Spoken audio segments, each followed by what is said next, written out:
like to request that Devendra Triguna ji kindly join on dais, and we want to listen you. Everyone is really waiting to listen you.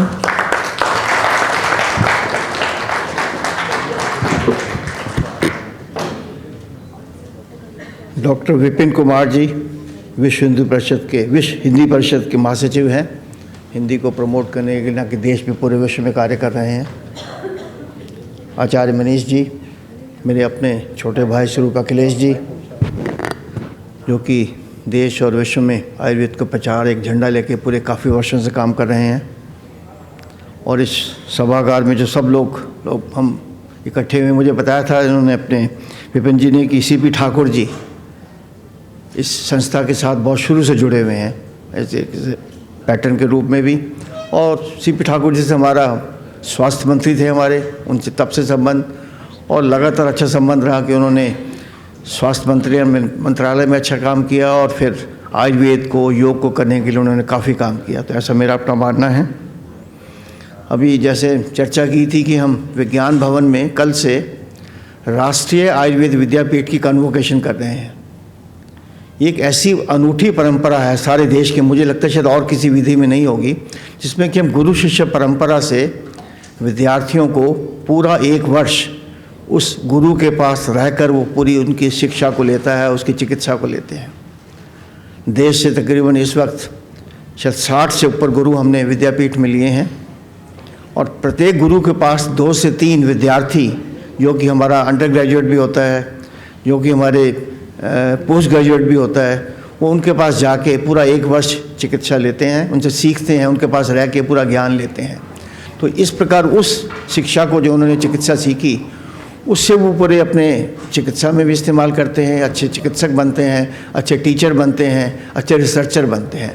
तो एक भारत सरकार की एक पहल है जो कि हमारे पूर्वजों ने, हमारे पिताजी ने मिलकर इस राष्ट्रीय विद्यापीठ की स्थापना करवाई थी।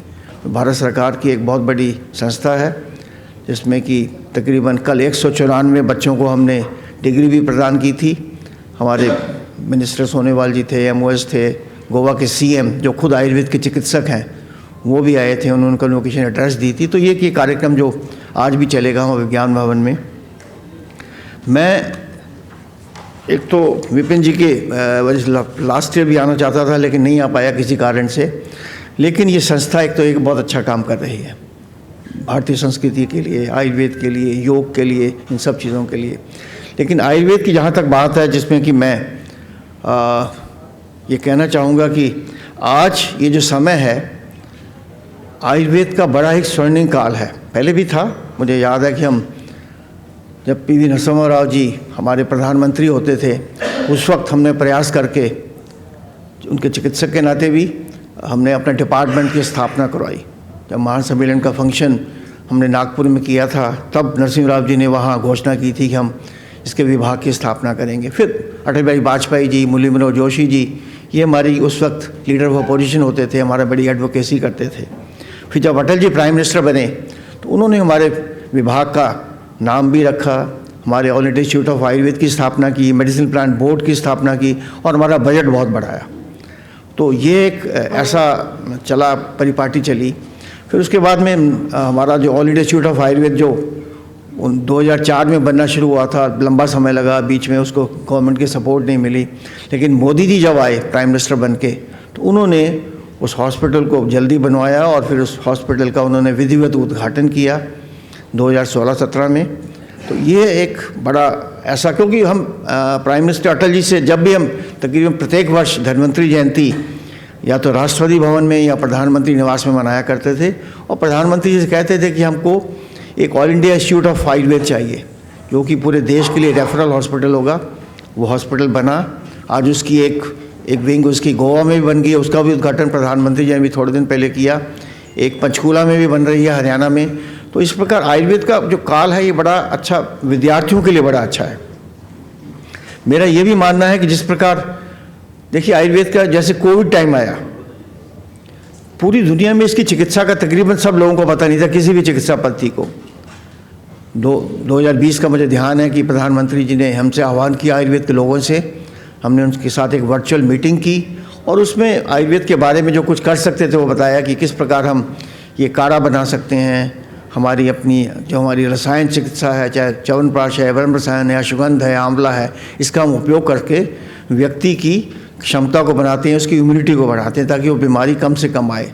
और उसी का परिणाम था कि किसी न किसी रूप में सारे भारत में उसने, चाहे वो उसका च्यवनप्राश लिया या काढ़े का उपयोग रोज़ किया या अश्वगंध लिया, तो उसका लोगों को हमारे देश के अंदर कोविड भी कम हुआ और फर्टिलिटी बहुत कम हुई, बहुत कम लोग यहाँ मृत्यु तक गए।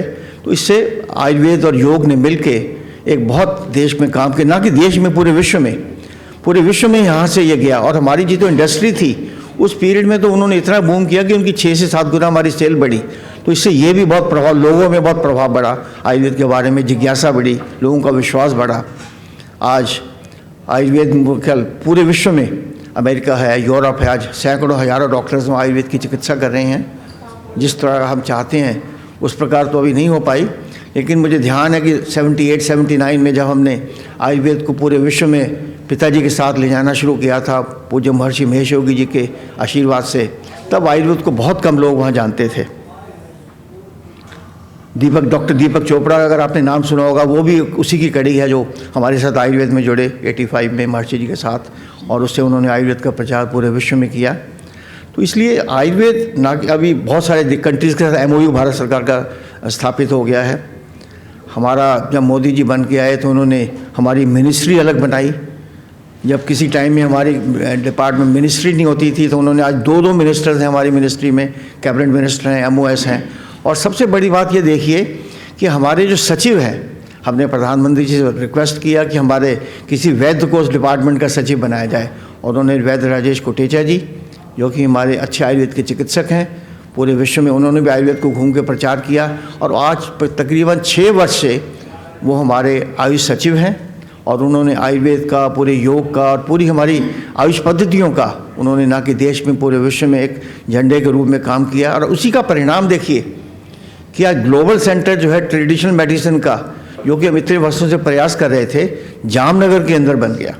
प्रधानमंत्री जी ने WHO के जो DG आए थे, उसका उन्होंने वहाँ उद्घाटन किया था। और ये बहुत बड़े देश के लिए गौरव की बात है कि WHO का centre, global centre traditional medicine का बनना भारत में, ये हमारे लिए एक बहुत बड़ी बात थी। उससे भारत की हमारी आयुष पद्धतियों का, हमारे योग का, सबका इसमें काफ़ी प्रचार होगा। किसी न किसी रूप में प्रधानमंत्री जी अब मन की बात करते हैं या और भी किसी प्लेटफॉर्म पे, वो आयुर्वेद की चर्चा जरूर करते हैं। और उन्होंने कहा है कि जिस प्रकार योग को उन्होंने एक उसमें UN में उनको स्थापित किया पूरे विश्व में, इसी प्रकार जो ये शताब्दी होगी, आयुर्वेद की शताब्दी होगी। और मेरा अपना मानना है कि आयुर्वेद का बहुत प्रचार प्रसार बढ़ रहा है। इस वक्त मोदी जी के प्रयासों से ये ईयर का नाम भी मिलेट्स का दिया गया है, या पूरे जो हम उसको तृण धान्य भी बोलते हैं। तो हमारी जितनी भी मिलेट्स हैं, चाहे वो रागी है, चाहे वो ज्वार है, बाजरा है, इन सब का लोगों को बारे में पता लगेगा कि इसका कितना फ़ायदा है। और इसके मिलेट्स के खाने से हमारी बीमारियां बहुत कुछ कम भी होती हैं। तो इसलिए मैं अभी आचार्य मनीष जी के भी इसमें गया था, इनका हॉस्पिटल में, वहाँ भी जाके देखा किस प्रकार ये मिलेट्स का इस्तेमाल कर रहे हैं। तो वो भी एक बड़ा अच्छा था कि लोगों को मिलेट्स खाने के लिए मिल रहे हैं, उसके बारे में ज्ञान हो रहा है, अभी तक पता ही नहीं था। लोग उसको सब लोग ज़्यादा गेहूँ और चावल ही खाते हैं। मैं तो कहता हूँ चावल भी अगर खाएँ तो रक्तशाली खाएँ, लाल चावल खाना चाहिए। ये जो सफ़ेद चावल है इसका बहुत फ़ायदे नहीं है। तो ये सारी जो चीज़ें हैं, इससे आयुर्वेद का बहुत प्रचार हो रहा है। लोगों को स्वास्थ्य की दृष्टि से जो आयुर्वेद के जो हमारे अपने जितने भी हमारे अपने हमारा आहार और विहार है, उसको फॉलोअप करना चाहिए। विशेष करके जो हमारे आयुर्वेद के चिकित्सक लोग हैं, ये उनका कर्तव्य बनता है कि जो भी व्यक्ति उनके पास आए, उनको मौसम के मुताबिक आहार के बारे में बताए, विहार के बारे में बताए, और किस मौसम में, किस ऋतु में क्या खाना है, क्या पहनना है और क्या लेना चाहिए, इसके बारे में बताएं, ताकि व्यक्ति बीमार ना हो। क्योंकि आयुर्वेद जो है उसके शब्द से पता लगता है आयु और वेद, तो ये तो पूरा वेद का ज्ञान है, आयु का पूरा ज्ञान है। वेद से हमको आयुर्वेद का ज्ञान मिला, और इस प्रकार व्यक्ति को हम बताते हैं कि उसका परिवार कैसे स्वस्थ रहे। और देखिए, मेरा ये मानना, हमारी किसी पद्धति का विरोध भी नहीं है। इस प्रकार एलोपैथी चिकित्सा भारत में है। अमेरिका जैसे देश जहाँ से कि पूरा एलोपैथिक सिस्टम आता है, अमेरिका या यूरोप से, वहाँ भी ये पद्धति इतनी महंगी है कि वहाँ के जो अमीर लोग हैं वो भी उसको अफोर्ड नहीं कर पाते, मतलब इतनी महंगी है ये। तो भारत में तो देखिए कितनी महंगी लोग इसको अफोर्ड नहीं कर पाएंगे।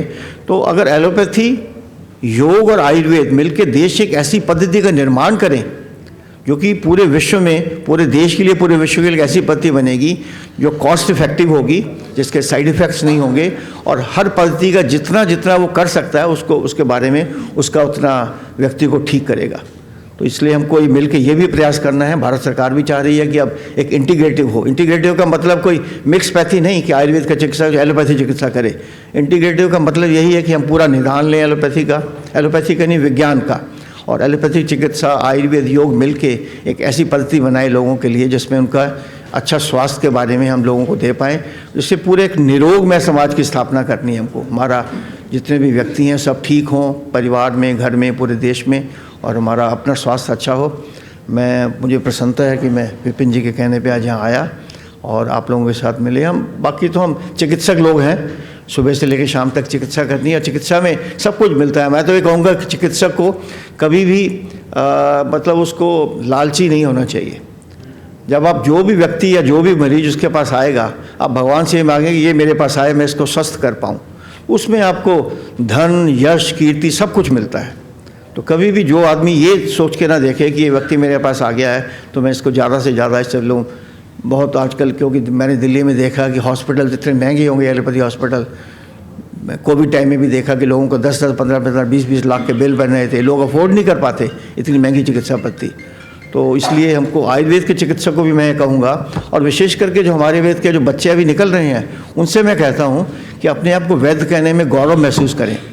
अपने आप को आप डॉक्टर कहें, उसका कोई विरोध नहीं है, लेकिन अगर आप वैद्य हैं तो समाज में आपकी प्रतिष्ठा बढ़ती है और आपको अच्छी आयुर्वेद के चिकित्सक बन पाएंगे, ऐसा मेरा मानना है।